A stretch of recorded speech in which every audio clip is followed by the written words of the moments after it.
pinakagitna. Pababa ang puntos habang lumalayo sa gitna. Ang paligsahan ay kinapapalooban ng una, kalagitnaan at pangwakas na yugto. Ang magiging kampiyon sa paligsahan ng pamamana, ang mananalong grupo, ay makakatanggap ng parangal na alak at karagdagang puntos mula sa hari.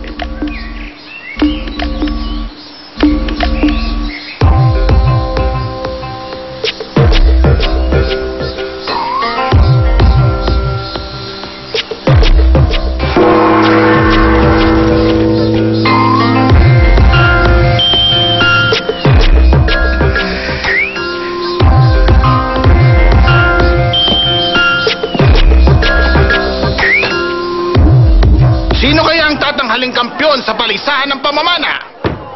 Sino kaya ang magiging kampyon sa balisahan?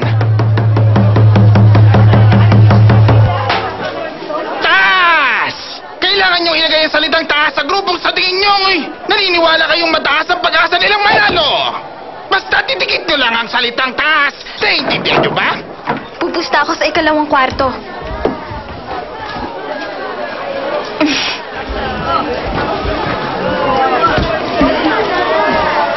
Binibini, ikalawang kwarto ba ang sinasabi mo?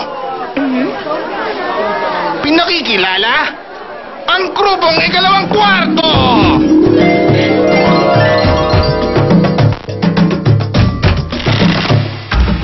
Akin ang sungkyong kwan! Pinakikilala ko ang pangat na baguhang mag-aaral na si Kim! Yun! Sick! Pinanganak siyang maharlika pero may kakaiba sa pagiging marangal! Ang kaliweting malapit ng maging alamat! Sili! Sun! Jun! Mabagsik na kabayo o kabayong pantig! Yun ang katanungan ng lahat ng tao! Yun! Jay! Sin! Ayan! Ayaw ba yan? Desidido ako, ikalawang kwarto. Pero hindi ba dapat mas malapot ang dugo kumpara sa tubig? Dapat bumusta ka sa kapatid mo. Meron akong prinsipyo sa pamumuhunan at hindi na yun magbabago.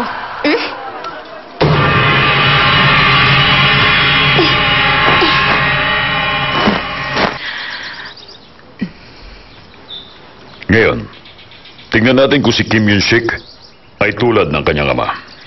Panoorin natin.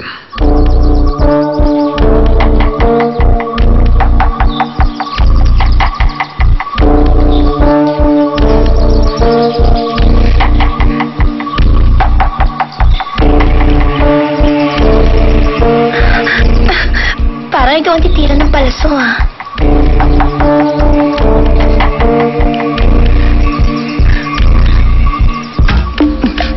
Sa gitna, sa gitna. Siyam na puntos!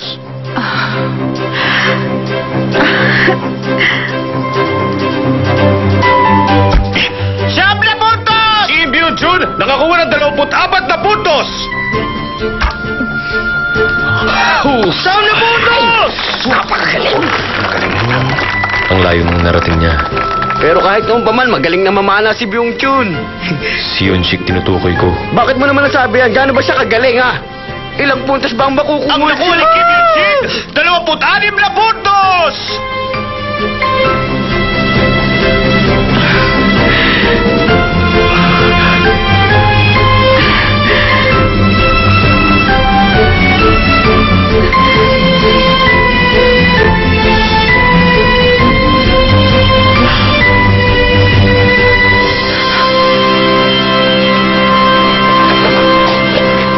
Nakita mo? Wala ka bang sasabihin sa akin? Munti ko na makalimutan. Lagi mong ituon ang isip mo.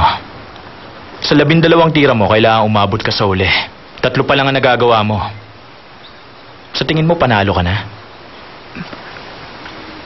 Patawarin mo ko. Bakit? Ayos ka lang ba? Bigla yatang ang dali mong turuan. Tignan mo. Namumula mukha mo. Huwag mo ko alalahanin. Itutuon ko ang pag-iisip ko. Basta gagawin ko lahat ng makakaya ko.